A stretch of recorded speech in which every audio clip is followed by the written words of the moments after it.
Dalim pak tek skenaret. Frika që mund të jemi përballë një situatë është prapë evidente, por nga ana tjetër, ndoshta maturia e klasës politike për mos çuar vendin në një tjetër krizë të zgjatur, mund çojë në krijimin e koalicioneve për mos çuar në krizë. Por duhet menduar edhe ajo që ju thatë pranvera kur do zgjidhet presidenti. Pra sa janë shanse që të kemi koalicione që mund të qëndrojnë edhe zgjedhjes presidentit. Dhe cilët mund të jenë këto? Diskursi publik i subjekteve politike është ky, do thotë lëvizja vetëvendosje kupton se do ta bëjë vetë me qeverinë, me minoritetet jo serbe, ndërsa tabori opozitar gradualisht pozicionohet se do ta bëjnë ata pa lëvizjen vetëvendosje qeverinë. Dhe kjo do të është e mundur nëse njëri nga taboret do të shononte një progres evident në zgjedhjet që na presin me 28. Pra, nëse lëvizja vetëvendosje nga 42% kalon në 46-7%, atëherë kjo është e mundur. Ose kundërta, nëse subjekte tjera kalojnë nga kjo shifër, mbrarin po ashtu bëjnë një dallim me lëvizjen vetëvendosje, do të jetë e mundur. Por a do të ndodhë kjo, jam bukur me dyshime e shoh këtë mundësi, sepse në gjatë këtij viti duke se zhgënjimin do duhet ta përjentonte më shumë televizja vetëvendosje, por të tjerët nuk është se kanë përfituar nga bllokada e cila është krijuar për një vit. Si disi kanë qëndruar të heshtur subjektet politike dhe kanë marrë kohë pas kohë dhe ato nga një hap bllokues, të cilat kanë bërë që kjo përgjegjësi të mos jetë adresuar në të njëjtin vend dhe besoj se do të ketë një shpërndarje të ndëshkimit nëse do të ketë të ndëshkim, përndryshe 4 palë zgjedhje në Kosovë gjatë këtij viti, besoj që nuk kanë lënë person të hamencuar politikisht, me 28 nëntor që sot, mes 28 dhjetor, besoj që sot do të jenë shumica e qytetarëve të Kosovës të vendosur se si do të votojnë. Edhe misht pres një rezultat bukur të ngjajshëm me këtë që kemi pas me në shkuar. Okej, por cila është Chelsea atëherë? Nëse të jemi me këtë rezultat, Chelsea kush do të jetë? Chelsea është aftësia e subjekteve kryesore që të bëjnë marrëveshjen mes vetit. Dhe në këtë pikë fokusin kryesor duhet ta mbajmë televizja vetëvendosje, e cila ka pasur rezistencën më të madhe për të komunikuar. Ata pas në shkurtit kanë komunikuar vetëm me lidhjen demokratike të Kosovës publikisht. Jo zyrtarisht mund të kenë folur edhe me të tjerë, por në publik janë deklaruar se ata kanë gatishmëri të bëjnë koalicion vetëm me LDK-n, ndërsa LDK kishte thënë se nuk do të bëjë në asnjë mënyrë me lëvizjen vetëvendosje koalicion. Unë besoj që duhet të hapet mundësia e komunikimit me të gjitha subjektet, përfshi Partinë Demokratike të Kosovës, përfshi Aleancën për Armërinë e Kosovës, në mënyrë që të mundsohet krijimi i shumicës në të ardhmen, pas 28 dhjetorit.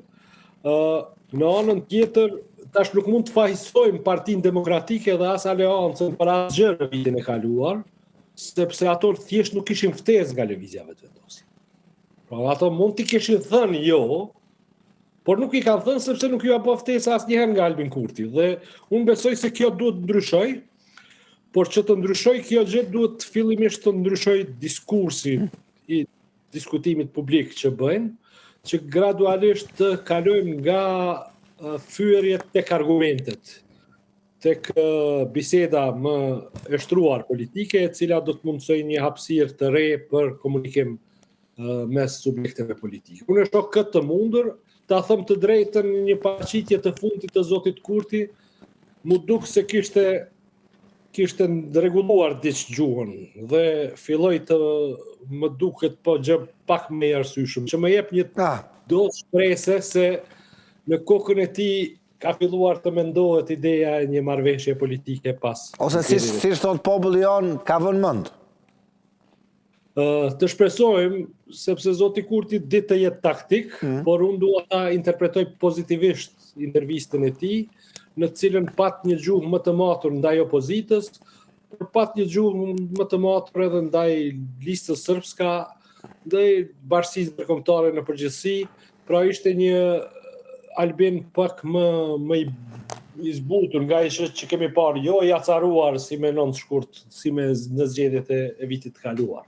Pra Ajo që nuk dojmë ta shohim është Albinin e acaruar çfarë Po. pa vitin e kaluar dhe në fillim të vitit. Sepse ajo nuk le hapësirë për asnjë marrëveshje. Pra, numrat janë të tillë që me gjaz do të kemi nevojë për një marrëveshje të madhe. Nëse dojmë qeverisi edhe pas marsit, prillit, atëherë duhet sigurohem jo vetëm shumica e thjeshtë për qeverinë, por duhet sigurohet edhe shumica prej 2/3 që aprovojnë zgjedhjen e kryetarit të vendit.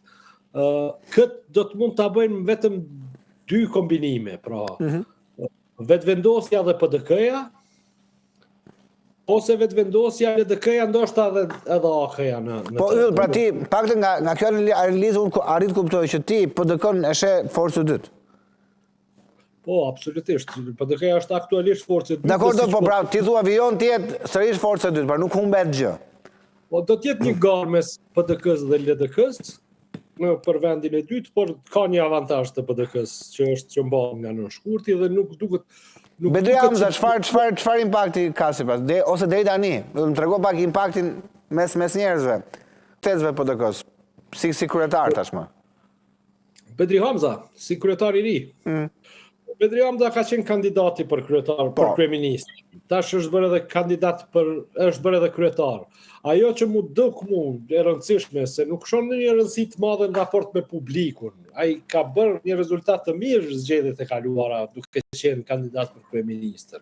Ka pasur shumë depolarizues dhe ka pasur një paraqitje këtu më profesioniste, pra nuk është se pat rezultat të dobta, ai rikthej PDK-n do të thotë nga një rëmje e cila shkonte te poshtë, kthej trajektorën përsipër në zgjedhjet e fundit. Ajo që ishte e rëndësishme, do të thoja për çka e veçon zotin Hamza është kapaciteti i tij për të mbajtur kohezionin e brendshëm brenda PDK-s.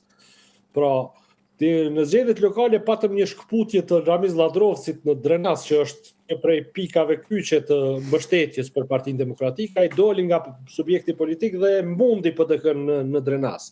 Dhe kjo ishte krizë e madhe e brendshme politike, të cilën e trashëgoi zoti Hamza. Njëjtën situatë, një rrezik për humbje patën edhe në Kaçanik, ku dega u qa në 2 pjesë dhe u krijoi një iniciativë qytetare. Pra ishin ca sheja të përçarjes që filluan të ndodhin në Partinë Demokratike, të cilat besoj se zoti Hamza ka arritur ti sanoj. Dhe besoj se kjo e bën atë më të veçantë se Meli Krasniqin, pra të cilin e zaventsoi. Unë shoh që ata do të mund të përfitojnë diçka nga këto zgjedhje, pra një përqindje 2, por jo përqindje shumë të madhe përpara.